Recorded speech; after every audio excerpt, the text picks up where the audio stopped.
여러분은 자식들이 태어날 때 어떤 기분이 들었나요? 세상을 얻은 기분이 드셨나요? 이게 내 아이인가 하는 신기한 마음과 이 아이를 이제 내가 키워야 하는구나와 같은 책임감, 그리고 좋은 사람, 멋있는 사람, 훌륭한 사람으로 키우고 싶은 욕심과 모든 걸 다 해주고 싶은 마음 등 복잡한 마음이 생기셨을 것입니다. 아기 때는 정말 이쁘고 사랑스러웠고 커가는 내내 긴 시간을 뒷바라지하면서 힘들 때도 많았지만 그래도 내 자식이라 힘든 걸 잊어버리셨을 것입니다. 낳고 나서 더 행복했냐고 묻는다면 그렇다는 대답을 하는 분들도 많습니다.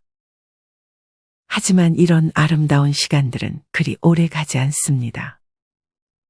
물론 가정 환경에 따라 다르겠지만 자식들이 성인이 될수록 자식들은 자연스럽게 부모로부터 멀어집니다. 심하게는 부모를 짐이라고 여기기도 합니다. 옛 속담에 10자녀 거두는 부모는 있어도 10명의 자식들은 1명의 부모를 못 거둔다는 말이 있습니다. 여러분은 이 말을 어떻게 생각하시나요? 지극정성으로 부족함 없이 키워 결혼시키고 손주까지 생기니 어느새 부모가 아파도 문자 한 번이면 끝이고 자기 자식 10분의 1이라도 나한테 잘 대해줬으면 덜 서운할 텐데 하는 마음이 들기도 합니다. 그러면서 이제는 다 부질없고 나를 위해 살아야 한다고 다짐하며 그제서야 아무리 내리사랑이라지만 희생하고 살아온 내 인생이 가엾게 여겨지기도 합니다. 지인 중에 어떤 사람이 아파트를 2채 사서 월세를 받으며 자신은 허름하고 좁은 빌라를 세내어 전세로 사는 걸 보면서 많은 생각을 하게 됐습니다. 이분은 차도 없고 휴대폰도 폴더폰 옛날 것을 사용하며 자신에게는 돈을 잘 안 씁니다. 분명 부자이면서도 빈곤하게 사는 이유는 죽으면 모두 자식에게 넘겨주려는 이유 때문입니다. 자식들은 의사로서 잘 사는데도 빈곤한 삶을 본인의 선택으로 삽니다. 이 지인을 보면 안타까움이 느껴집니다. 자식들에게 주지 말고 자신을 위해 조금 더 쓰고 살면 어떨까 하는 생각이 들었습니다. 자식은 전생의 빚쟁이라는 말도 있습니다. 다 그런 건 아니지만 자식들은 부모에게 돈을 물려받은 순간 자식은 더 이상 자식이 아니게 된다고 말씀하신 분도 계셨습니다. 많은 전문가들도 자식들에게 아무것도 주지도 말고 바라지도 말고 살림 참견도 하지 말라고 조언합니다. 하지만 이것은 말처럼 쉽지 않습니다. 자식들이 돈 빌려달라고 하면 마음 약해져서 주게 되고 안 주면 마음이 안 좋아져 계속 주게 되는 것도 이해가 되지만 이제는 단호해질 필요가 있습니다. 여기 80대의 최 씨 할머니 앞에 아들이 무릎 꿇고 빌고 있습니다. 어머니, 제가 죽을 죄를 졌습니다. 그러자 어머니가 답합니다. 너는 이제 내 아들 아니다. 호적에서도 파버릴 거다. 조만간 소장도 갈 거다. 이 모자지간에는 어떤 사연이 있었을까요? 지금부터 그 사연을 소개해드리겠습니다. 할머니는 농부의 딸로 태어났지만 글 배울 시간도 없이 가족 뒷바라지를 하며 어릴 적에는 논밭에서 일했고 21살 때쯤에는 결혼해 이남 일녀를 낳았습니다. 결혼하고 나서도 이곳저곳을 떠돌면서 돈을 벌어야 했고 그동안 모은 돈으로 작은 김밥집 하나를 차렸습니다. 할머니의 솜씨로 김밥 맛이 하도 좋아 당시 유명 정치인과 연예인이 찾아올 정도로 인기가 많았습니다. 할머니는 배움에 대한 열의가 강했지만 자식들이 셋이나 있었기에 자신의 꿈을 접고 김밥 장사에 매진해야 했습니다. 그렇게 모은 돈들은 어렵게 모은 돈이라 허투루 쓸 수 없었습니다. 할머니는 매일 새벽 4시가 되면 당근, 맛살, 오이, 어묵, 단무지 등을 사 김밥을 만듭니다. 그렇게 4시간가량을 김밥을 말아 대야에 담고 장사 준비를 시작합니다. 자주 오는 학생이 묻습니다. 너무 일찍 나와 고생하시는 거 아니에요? 하며 잔돈은 안 받겠다고 말했습니다. 그러자 할머니는 고생이라면 고생이고 아니라면 아니지. 잔돈 안 받고 가는 학생들이 있는데 그게 더 불편해. 정말 마음은 고마운데 잔돈은 가지고 가요. 나도 떳떳하게 일해서 돈 버는 게 좋아. 할머니는 가족을 부양하기 위해 할아버지와 함께 닥치는 대로 일만 했습니다. 김밥집을 차리기 전까지는 밭일뿐 아니라 남의 집 식모살이, 공장일, 식당일 모두 마다하지 않았습니다. 이때는 자식들 키우느라 저축을 하거나 건강을 신경 쓸 틈도 없었습니다. 하루 벌어 하루 살기도 벅찼습니다. 그러다 할아버지의 건강이 크게 악화되어 거동이 불편하고 말을 할 수도 없게 되었습니다. 할머니는 할아버지 병수발의 가장 역할까지 자처해야 했습니다. 하지만 아무리 일을 많이 한다 해도 할아버지 병원비에 자녀들의 학교 교육비까지 감당하기는 너무 버거웠습니다. 그러다 생각했던 것이 김밥 장사였던 것이었습니다. 물론 이도 쉬운 일이 아니었지만 왠지 모르게 열심히만 하면 얼마든지 돈을 벌 수 있을 것이라 생각하고 시작했습니다. 그렇게 열심히 일을 하며 남편을 돌보고 아이들을 키운 할머니는 자식들이 성인이 될 때까지 열심히 일했습니다. 자식들이 다 결혼에 출가했고 할머니 김밥집도 어느 정도 돈이 벌렸고 남편을 돌볼 사람도 구해 평안하게 노후를 즐기고 있었습니다. 하지만 이 평안함은 오래 가지 못했습니다. 큰아들이 사업 실패로 식구를 데리고 할머니의 집에 얹혀 살아야 했기 때문이었습니다. 그때 할머니는 아들을 받아주지 말아야 했습니다. 당장 살 데가 없어진 아들 내외가 안쓰러워 집안에 들였지만 아들 내외는 한동안 일을 하지 않았습니다. 너네 쉰 지도 오래됐는데 이제 일 찾을 때 되지 않았니? 엄마, 나 조금만 더 쉬고 싶어. 그래요, 어머님.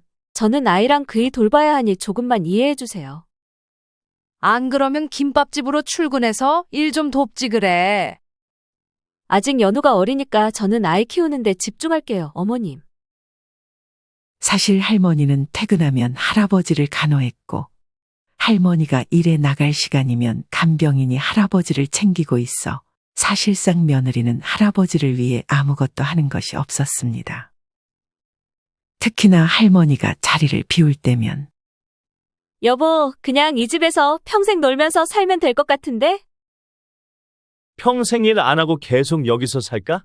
다음엔 어떤 핑계를 대지? 이런 작당 모의를 부부가 즐겼습니다. 그러던 어느 날 며느리가 시어머니에게 부탁합니다. 어머님, 연우 이제 초등학교 들어가는데 남들처럼 학원에 보내는 게 좋지 않을까요? 그걸 왜 나한테 묻니? 하나뿐인 손주를 생각하면 당연히 지원해주고 싶은 마음이 굴뚝 같았지만 얄미운 며느리를 생각하면 괜히 괘씸한 생각이 들었습니다. 저희는 아직 벌이가 안 돼서. 힘든 일은 싫고 아이는 잘 키우고 싶니? 계속되는 할머니의 잔소리에 마지못해 남편은 회사에 취직했습니다. 하지만 3개월을 채우지 못하고 그만두었습니다. 엄마, 나 정말 누구 밑에서 일 못하겠어. 이참에 기가 막힌 사업을 해보려고 하는데 이건 무조건 되는 거야. 그러니까 한 번만 믿어줘. 할머니는 자식들이 어릴 때 남편과 일을 하느라 잘 챙겨주지 못한 것에 대해 미안한 마음이 있었습니다. 그래서 나중에 물려주려고 했던 재산 중 일부를 큰아들에게 투자했습니다. 하지만 이는 잘못된 선택이었습니다. 절대로 쉽게 얻은 돈으로 사업에 성공할 수 없었습니다. 당연히 아들은 사업에 실패했습니다. 빚이 무려 2억에 달했습니다. 엄마, 진짜 마지막으로 한 번만 도와줘. 이번에만 막으면 돼. 이거 빚 못 막으면 나 정말 감옥에 들어갈 수도 있다고. 그래요, 어머님. 저희 연우를 생각해서라도 한 번만 도와주세요. 할머니는 선택의 여지가 없었습니다. 할머니는 빚을 갚아주는 대신 김밥집에서 일을 하라고 했습니다. 며느리는 한두 달 일하다가 힘들다고 남편에게 토로했습니다. 여보, 나 진짜 못하겠어. 새벽 3시에 일어나서 장보고 김밥 싸는 거 너무 못할 짓이야. 그리고 거기 학생들 많이 오는데 김밥집에서 일하는 것도 창피하다고. 이 말을 듣고 아들은 할머니를 찾아가 엄마, 와이프가 아이 키우고 하느라 몸이 많이 안 좋아졌어요. 당분간 김밥집은 쉬게 해주세요. 할머니는 황당해서 네 와이프가 나보다도 몸이 안 좋겠냐? 이혜미는 허리 굽어가면서 니네 먹여 살리려고 김밥 파는데 이후 큰 아들에게 사업자금을 대주고 빚 갚아줬다는 말이 다른 형제들의 귀에도 들어갔습니다. 그때 연락도 없던 막내딸이 집으로 찾아왔습니다. 사실 할머니는 자식들이 찾아오지 않아도 자식 없다 생각하고 자식들 키우면서 받을 거 다 받았다고 생각해 그간 서운해하지 않았었습니다. 하지만 큰딸이 오랜만에 찾아와서 하는 소리가 엄마, 오빠 빚 갚아줬어? 빚이 2억이었다며 그 돈이 어디서 났어? 빚 갚아준 건 비밀이었지만 깃털 같은 입을 가진 큰 아들이 집에서 어머니가 빚도 갚아주고 일 안 해도 잘 먹고 산다며 다른 형제들에게 자랑하듯 말을 꺼낸 것이었습니다. 할머니는 난감했습니다. 죽기 전에야 자식들에게 공평하게 재산을 물려주려 했지만 큰아들한테만 물려줄 수도 없는 노릇이었기에 공평하게 다른 자식들에게도 일정 재산을 물려주었습니다. 재산을 주기 위해 잘 되던 김밥 가게도 팔아 자식들에게 돈을 물려줬습니다. 나 이제 돈 없다. 남은 돈은 너네에게 줄 테니 나랑 네 아버지 잘 모시고 살아. 알겠어, 엄마. 내가 평생 잘 모실게. 하지만 사실 할머니는 이보다 많은 돈을 숨기고 있었습니다. 실제로 자식들에게 돈을 다 줬다가 안 좋은 결말을 맞은 노인들을 봐오면서 모은 재산을 눈에 흙이 들어가기 전까지 자식에게는 안 주기로 예전부터 마음먹었던 것이었습니다. 할머니는 돈이 없어진 자신을 대하는 자식들의 행동이 변하지 않기를 간절히 바랬습니다. 자식들이 달라진다면 돈은 지키겠지만 왠지 모를 서운함이 있을 것 같았습니다. 아니나 다를까 얼마 안가 큰아들과 며느리가 본색을 드러냈습니다. 아들과 며느리는 할머니를 구박하기 시작했는데 할머니는 다음 날부터 연기를 시작했습니다. 예, 나 고기 먹고 싶은데 고기 좀 사와 줄 수 있니? 고기는 무슨 고기예요? 저기 끓여놓은 된장찌개 있으니 그거 끓여 드세요. 그 된장찌개는 자기들끼리 먹고 찌꺼기랑 국물만 남은 된장찌개였습니다. 할머니가 김밥집을 팔고 집에만 있는 게 못마땅했는지 며느리는 집에만 있지 말고 나가서 폐지라도 줍고 오시는 게 어때요? 무료한 시간도 때우고 저희 식구 살림에 돈 좀 보태주기도 하고요. 며느리의 이런 행동들을 다른 자식들에게 말하려 했지만 아무도 어머니의 말을 잘 들어주지 않았습니다. 엄마 왜? 바쁘냐? 바쁘지 왜? 그게 아니라 며느리가 엄마 잠깐만, 나중에 전화할게. 할머니는 씁쓸하게 전화를 끊습니다. 얼마 후 딸이 찾아와 큰아들과 얘기를 나눴습니다. 할머니는 귀가 안 좋은 척 연기했지만 사실 작은 소리도 잘 들릴 정도로 청력이 좋았습니다. 큰아들과 딸의 대화 내용은 이랬습니다. 오빠, 엄마 이제 요양원 슬슬 보내도 되지 않아? 이제는 늙으면 다들 요양원 들어가잖아. 요양원으로 보내는 게 불효가 아닌 시대라고.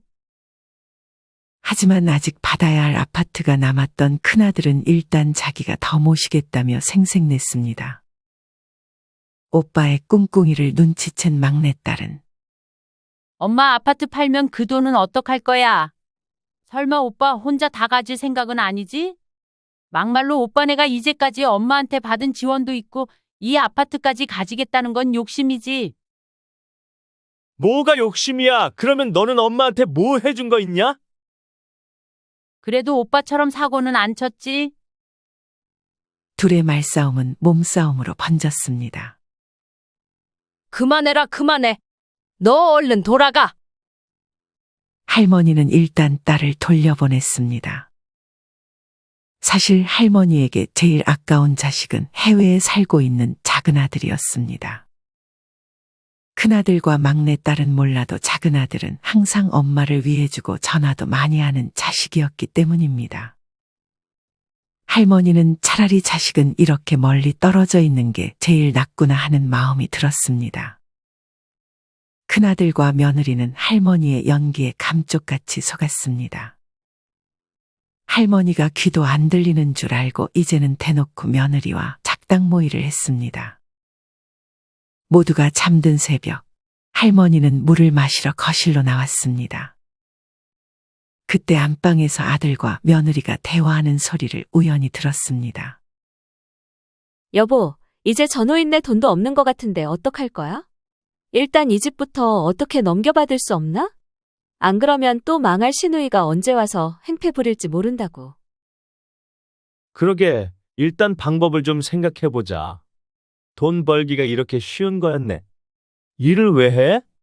저기 내 돈줄이 아무것도 모르고 자고 있는데. 그 말을 들은 할머니는 벙쪘습니다.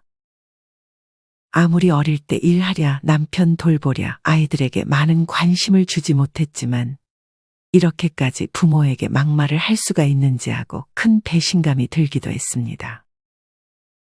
미안한 감정이 있어서 그동안 참았지만 자식과 며느리는 선을 넘었습니다.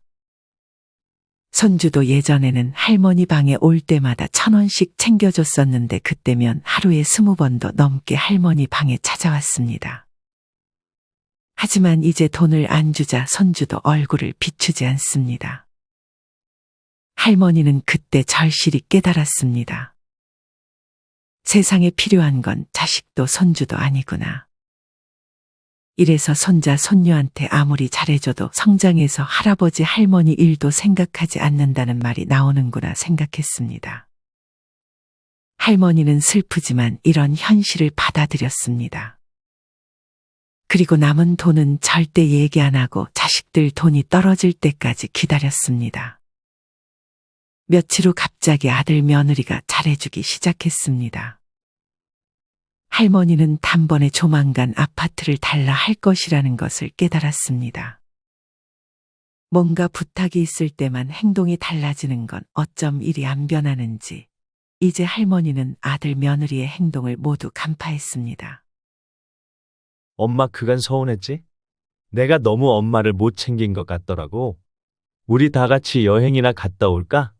대신 엄마, 어차피 이 아파트 나중 돼서는 큰 손자인 연우한테 다 갈 텐데 일단 내 명의로 해놓는 게 어때? 할머니는 한 발 물러서서 그래, 이 집은 조만간 너희에게 물려주마. 하며 내일 바로 등기소에 가자고 말했습니다.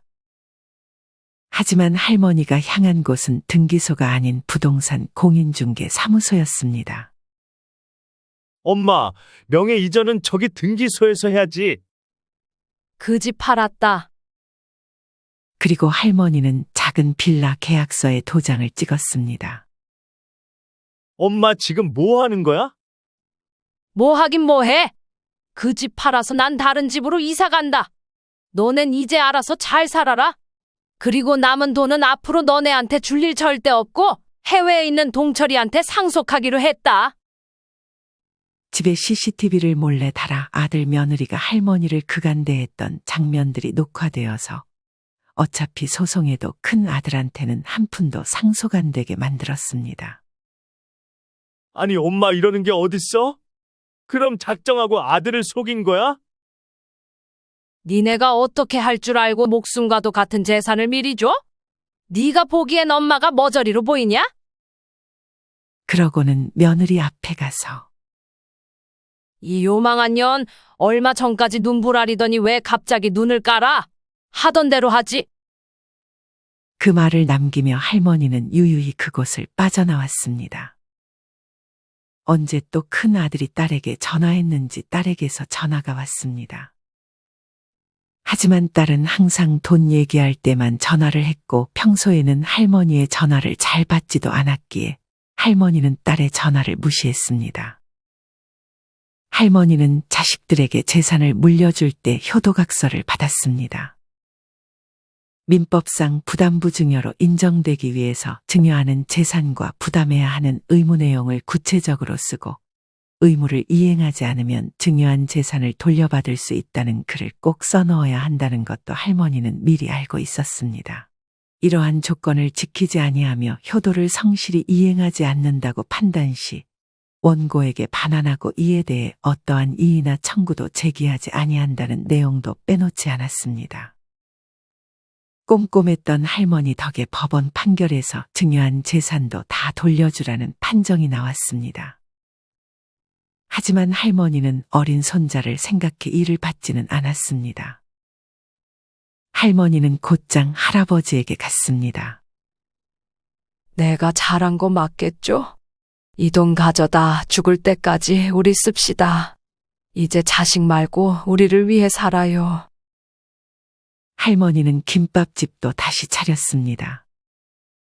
그리고 아들이 들어오기 전처럼 다시 낮에는 일을 하고 밤에는 할아버지를 돌보며 자식 부부와 살 때는 지옥이었지만 이제는 행복한 노후를 보내고 있습니다.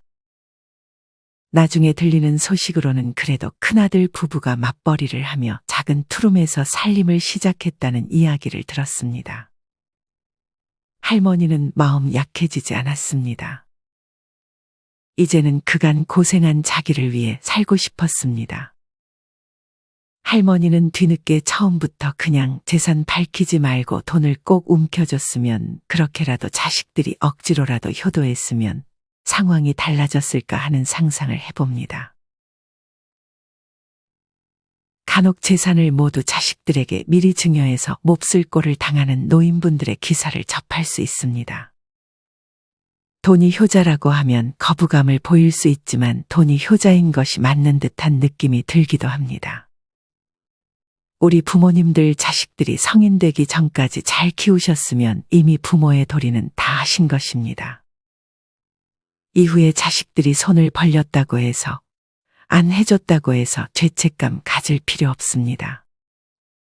그 돈 모두 지금껏 살아온 나를 위해서 애썼다, 고생했다 하며 맛있는 것도 많이 먹고 좋은 곳도 놀러 가면서 행복한 노후를 보내셨으면 좋겠습니다. 이상으로 오늘의 영상을 마치겠습니다. 우리 모든 구독자분들의 행복한 여생을 응원합니다. 다음에 더 좋은 내용으로 찾아뵙겠습니다. 감사합니다.